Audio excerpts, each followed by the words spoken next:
Assalamualaikum warahmatullahi wabarakatuh. Allahumma salli ala Muhammad wa ala ali Muhammad.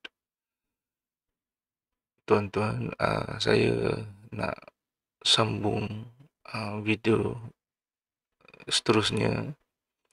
Jadi, video yang lepas saya buat berkenaan tentang orang uh, yang sudah berumur. Uh, untuk video kali ini, saya akan buatkan untuk golongan yang muda pula lah. Okey. Ini apa yang saya akan ceritakan atau semua daripada video-video saya yang terdahulu ialah ianya adalah daripada pengalaman saya, pengalaman peribadi saya, dan kalau boleh saya cuba elaklah guna pengalaman orang lah, maksudnya orang lain untuk bercerita kepada saya lah. Jadi episod um, yang lepas saya menceritakan tentang macam mana uh, orang yang dah berumur bercakap berkenaan dengan hakikat dan makrifat. Ini pengalaman saya berdialog lah dengan ataupun berbual berkenaan hal-hal ini. Jadi apabila bercerita tentang orang muda, dia ada perbezaan. Pada saya ada perbezaan. Saya kategorikan kepada dua kategori, dua pecahan. Okey. Jadi yang pertama saya tunjukkan sini ya. Okey. Apabila saya berbual dengan orang muda ni, yalah saya pun muda, samalah juga kan. Okey, apabila kita berbual dengan orang muda ni berdepan lah maksudnya. Kebanyakan orang muda dia tak akan, golongan muda ni tak akan banyak bercerita. Yalah mungkin dari sudut mereka ni kurang ilmu ataupun tak berani. Terutama jika dalam meja ataupun kumpulan ini ada yang lebih tua atau lebih pandai peta bercakap. Yang lain akan berdiam diri dan mendengar. Hanya satu atau dua orang je akan berbual lah. Ini pengalaman saya lah. Jadi beza dengan yang kumpulan yang sudah berumur, diorang akan macam sering lah bertukar-tukar cerita, dan golongan muda ni kurang. Memang kita akui lah, waktu saya pun dulu gitulah kan, kita akan diam, mungkin satu tanda hormat lah dengan orang tu. Okey, jadi apabila munculnya media sosial seperti Facebook ni kan, ramailah orang menyampaikan, Facebook dan YouTube kan, menyumbangkan buah fikiran mereka ke dalam media-media sosial. Okey, ni carian hakikat insan, keyword. Tengok ni keluar ni semualah grup-grup lah. Ni banyak grup.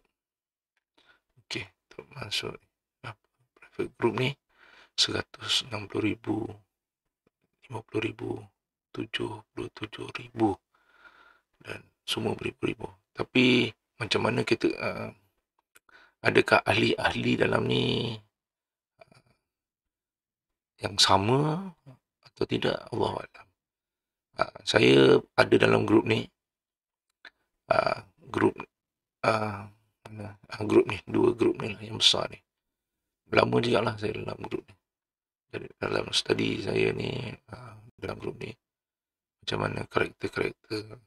Cuma yang bagi tulis ni tak ramai. Walaupun 106,000 ni, yang aktif mungkin 1% je. Tengok post dia ni. Sehari, ni untuk ni mungkin semalam kan, atau ini 30, 100 post, 40 post, 30 post. Jenuh juga nak baca ni. Tapi tak tahulah. Okey. Ni carian makrifat. Ni yang ni keluar. Ni carian kata kunci mengenal diri. Ni keluar dia. Okey. Apa masalah yang saya dapati kat sini? Saya dapati mereka dalam ni, kan saya cakap saya berbual ataupun pernah bertemu berdepan dengan secara ni, beza dia di bila berdepan dia orang tak bercakap atau tak tahu cakap atau tak berani nak cakap yang depan lawannya. Okey. Tapi di sini sebab dia muka dia kita tak nampak apa semua kan. Ni dia lebih berani dalam ni. Lebih berani. Luar biasa berani. Okey. Masalah dia apabila mereka ni tak mampu nak beri hujah, yang heran saya, dia orang dah pula mencarut. Pakai hamun, kan? Kalau tidak pun dia akan kata kita bodoh, bangang, bahlul. Itu mainan dia lah. Tu. Saya kata, bukanlah semua, tapi adalah. Itu ada. Sebab yang masuk ni pun bukan semuanya pro kepada grup ni. Ada yang datang untuk sangkal apa yang dia orang cakap. Jadi bila dia orang tak boleh lawan, dia kata ni kumpulan ni syariat, orang syariat. Syariat tak faham. Tapi bila kita tanya dia balik, memang dia sendiri tak boleh jawab. Dan akhirnya dia akan maki amun mencarut. Itu perkara biasa. Jadi golongan yang tua pula saya tak pastilah berapa ramai dalam kumpulan ni. Okey. Allahumma salli ala Muhammad wa ala ali Muhammad. Okey, tuan-tuan, kita sambung. Yang dalam kumpulan ni, diorang ni memang suka sangat. Yalah, mungkin muka tak nampak, apa tak nampak kan. Dia cukup suka. Kalau dia dah tak mampu nak jawab, dia provokasi. Contoh saya punya YouTube saya kan. Saya ada buka ruang komen. Lepas tu agaknya terkena dengan dia punya batang hidung dia kan. Dia hentam saya. Dia tak ada hentam apa. Dia hentam saya selawat. Allahumma salli ala Muhammad wa ala ali Muhammad. Dia tak cerita apa yang dia tak nak lawan hujah apa yang saya sampaikan. Tapi dia kata saya punya selawat. Tu 3 hari tu. 3 hari. Saya cari layan juga. Dia ingat kita tak ni nak ngalah dengan dia, tak ada. Dia ingat dia jago kan. Dia macam tu lah, sama lah. Kadang-kadang yang dalam Facebook pun macam tu. Berhari-hari. Saya lawan juga. Sebab dia dah tak tahu nak apa benda, dia akan guna benda yang tak penting tu. Dia kata kalau saya selawat, dia condemn selawat ni lah, apa, wah macam Arab lah apa benda, nahu apa benda. Dia tak ada benda yang gitu. Tu saya selawat pun ya, kalau benda lain jangan cakap lah. Ni perangai orang yang kata belajar hakikat makrifat ni. Ni dalam grup ni. Dia kata saya, kalau kau berani buka lah komen. Saya buka komen. Apa masalah? Saya buka komen. Kau komen lah. Sampai lebam. Sebab apa? Akhirnya, sebab saya akan buat, terbukti kau tak ada. Itu hakikat makrifat tak ada. Zero. Yang kau sembang tu, Zero. Tak ada apa-apa pun. Itulah. Orang yang dalam grup ni, dia macam tu. Sebenarnya dia tak ada apa-apa. Allahumma salli ala Muhammad wa ala ali Muhammad.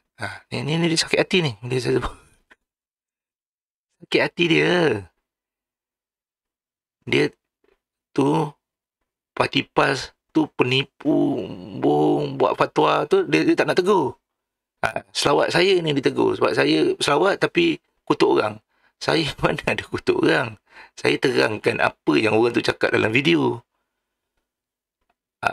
Video-video saya tu cuba menerangkan ataupun saya nak sangkal apa yang dia katakan dalam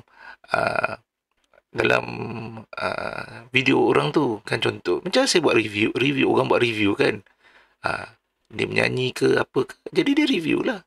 Itulah saya bukan kutuk orang tu, saya bukan orang itu, tapi apa benda yang dia cakap itu biasalah kan, itu memanglah kita berlawan ilmu dengan apa yang dia cakap, bukan apa dia tu kalau dia mencuri ke apa ke, tu urusan peribadi dia. Jadi orang yang dalam grup ni yang suka dia dia gitulah. Dia dah tak boleh pergi, dia akan ambil benda yang lain untuk kita punya jadi bahan. Dia nak mengutuk, dia bukan mengutuk, dia panggil apa? Bahan caci maki dia. Tu tok guru dia ajar tu. Tok guru dia ajar cara mencarut yang betul tu, tok guru dia ajar. Okey, tuan-tuan, Allahumma salli ala Muhammad wa ala ali Muhammad. Okey, kita teruskan. Jadi tadi, okey, ni ada kumpulan ni satu kan. Saya cakap ni kumpulan kedua. Anak-anak muda ni. Dia suka yang macam ni cabang yang macam ni. Yang ada betapa bersuluk. Ni saya tak tahu. Ni ada pulau besar. Saya ambil ni. Gunung apa ni? Ni. Wallahualam lah. Gunung banyak lah. Gunung Jerai, Gunung Ledang, Gunung Datuk. Saya rezeki saya tak banyak lah. Saya dapat pergi 2-3 tempat tapi semua dekat-dekat. Tumpang orang kan. Jadi tengok aku bulan ni kan. Ni saya dah cuba.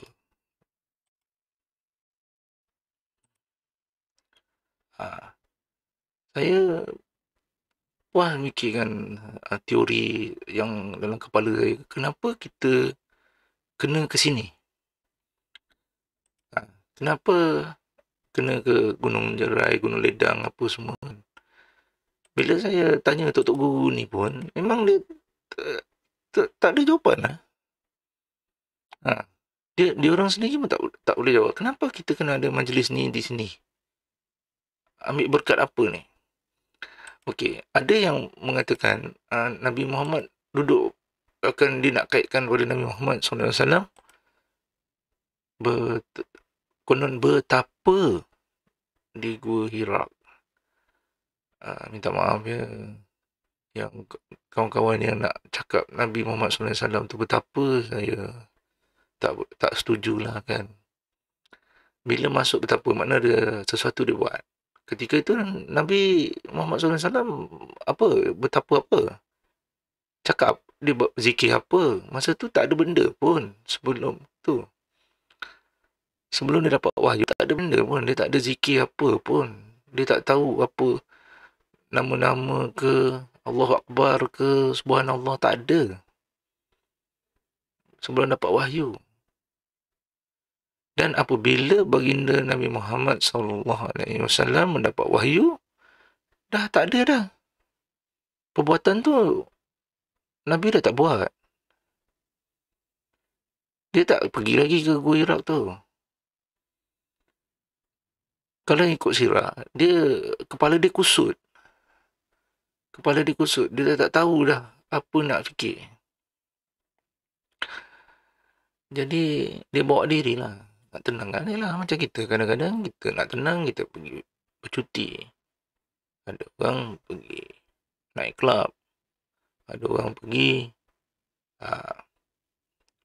ke tempat penganginan. Jadi mungkin baginda Rasulullah dekat situ agak jauh pada orang, agak jalan sampai ke Gua Hira tu. Baginda duduk kan. Kadang-kadang ada juga hadis yang mengatakan isteri baginda Khadijah akan hantar bekalan makanan. Tapi ada tak dia kata Nabi Muhammad duduk betapa, perkataan betapa, maksud betapa ni dia ada sesuatu dia bacakan, zikirkan apa, memang tak ada. Tak ada. Memang tak ada. Okey. Allahumma salli ala Muhammad wa ala ali Muhammad. Ni ada saya selawat ni ada orang sakit hati. Baiklah. Kembali pada kumpulan ni kan. Kumpulan ni advance sedikit lah daripada kumpulan yang ini. Yang dalam hakikat apa ni, dalam media sosial. Ni memang bersandarkan ilmu pengetahuan sajalah. Dia tak ada fizikal. Kumpulan ni ada fizikal. Dia ada betapa dia, cara duduk dia, zikir dia. Dia ada, kau duduk sini contohlah. Gini kan, gambar orang ni. Duduk sini. Duduk kat ini, menghadap kiblat. Dia kata, engkau punya zikir, Allahu Akbar 1000 kali. Selagi tak sampai 1000 kali, jangan balik dekat tempat base camp dia kan. Macam tu. Sebab saya dah ada peluang rezeki saya dapat join 3 perguruan. Tapi alhamdulillah lah dapatlah. Rasalah juga pengalaman kan.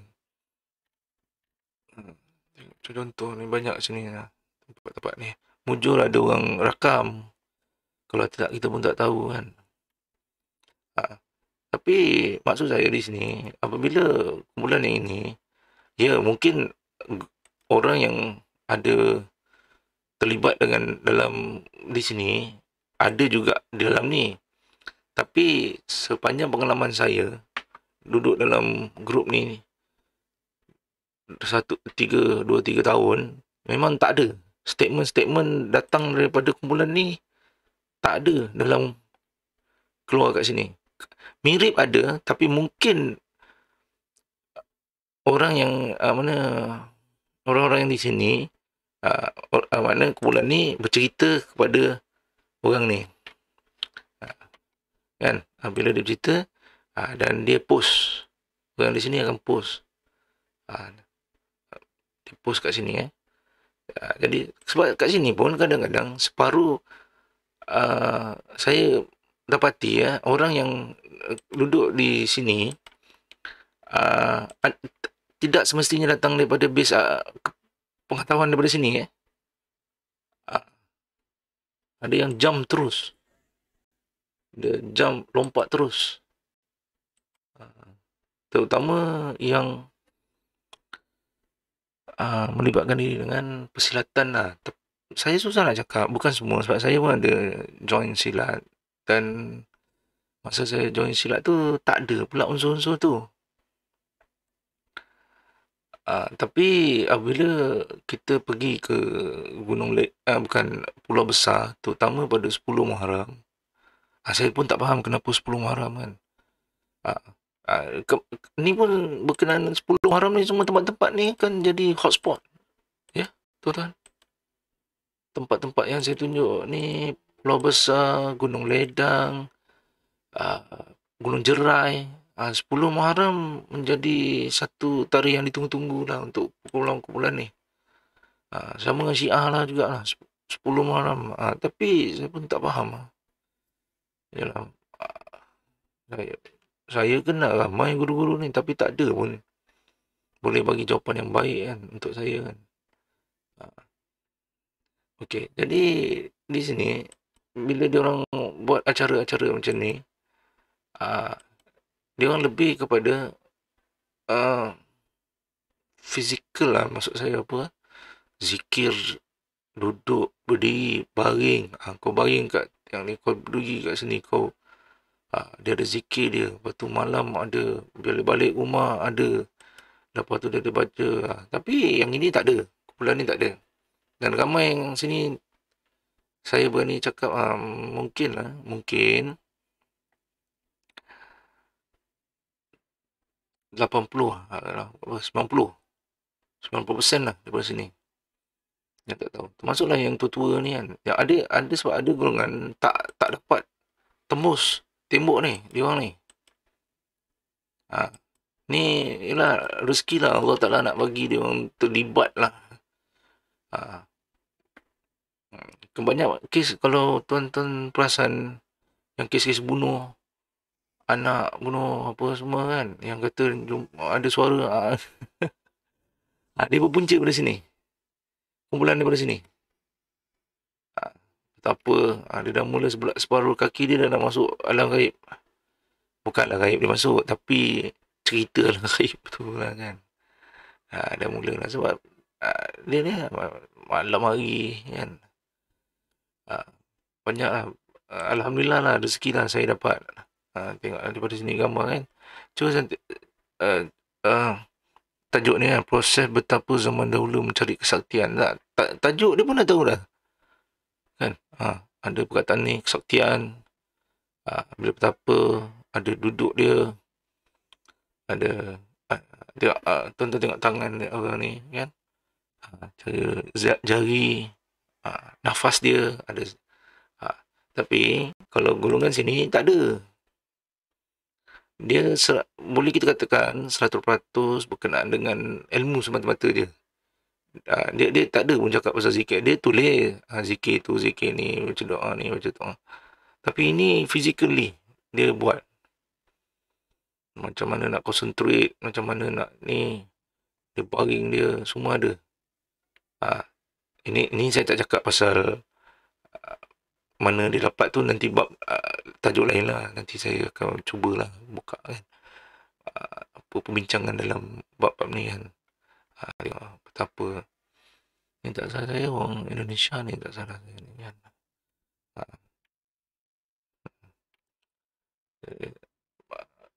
Ini itulah maksud saya. Inilah golongan muda. Ada dua.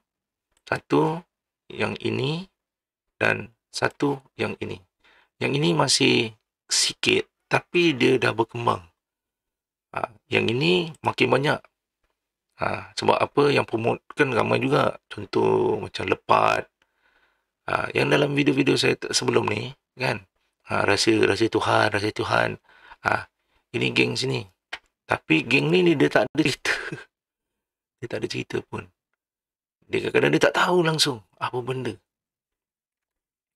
Sebab dia ikut dia tu dia cakap apa. Kan?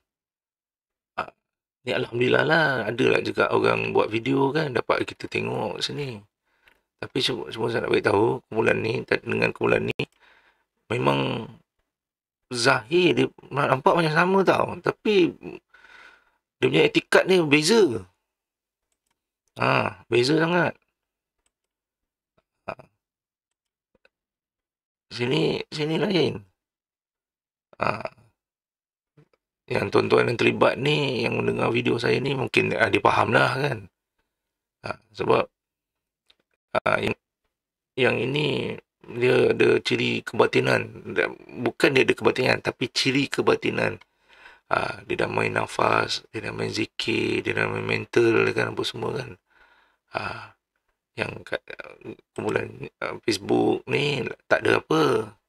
Dia tak habis-habis, dia nak maki hamun je. Kita minta fakta, dia tak boleh pukul kita, tak boleh gigit, dia akan dia akan maki hamun kita lah. Baiklah tuan-tuan, setakat inilah saya cuba kongsikan lah. Nanti saya dapat mana idea-idea baru, saya cubalah. Pasti orang yang sakit hati tu biasalah, mana dalam dunia ni pasti ada. Kalau dalam dunia media sosial ni dipanggil hater lah. Mana-mana tak. Hater tu mana-mana lah. Kita jangan risaulah. Cuma saya ni ada yang hater saya kata saya nak berdakwah. Saya bukan berdakwah, saya berkongsi kepada orang yang uh, ala-ala tu nak menjinakkan diri kan. Jadi saya nak bagi sudut pandang yang kedua lah. Itu hak masing-masing nak buat, nak teruskan, tak nak teruskan tu hak masing-masing. Cuma saya ni bagi sudut pandang yang kedua, ketiga ke apa ke. Jadi lagi banyak maklumat tuan-tuan dapat, lagi baiklah keputusan yang tuan-tuan boleh buat. Jadi itu saja perkongsian saya hari ini. Assalamualaikum warahmatullahi wabarakatuh.